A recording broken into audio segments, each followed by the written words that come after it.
Salut à tous, rapide vidéo pour dire que quand tu veux faire une tablette, un ordinateur tactile style Surface démontable, eh bien tu peux en fait, c'est une question de volonté.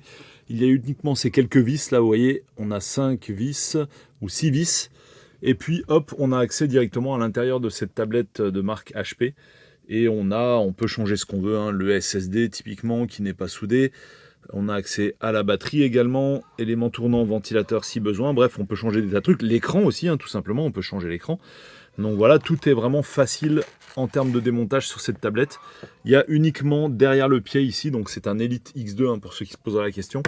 Il y a uniquement derrière le pied quelques vis à démonter, ça se fait en 5 minutes.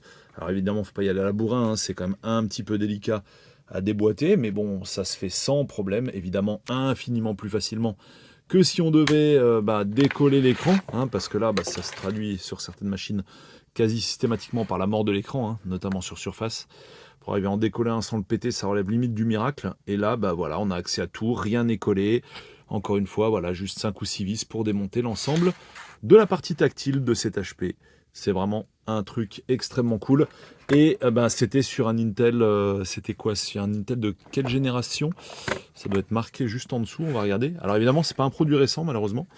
Est-ce que c'est encore comme ça sur les produits récents? Je n'en sais rien, mais j'ai d'énormes doutes. Donc Core i5 de 7e génération, donc effectivement, ça date.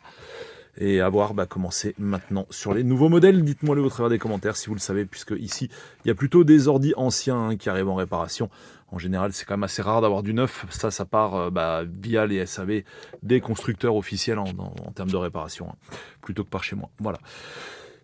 Alors encore une fois, je le répète pour finir cette vidéo, quand on veut, on peut. Voilà, ce n'est pas une fatalité, les assemblages collés, au contraire, c'est volontaire, c'est pour vous empêcher clairement toute réparation possible, hein, et pour que vous passiez sur un nouveau modèle de A à Z plutôt que de réparer votre ancien matos. Donc clairement, on peut dire que c'est de l'obsolescence programmée lorsque tout est collé, puisque on peut très bien arriver à faire un appareil démontable, même dans les appareils ultra compacts comme celui-ci.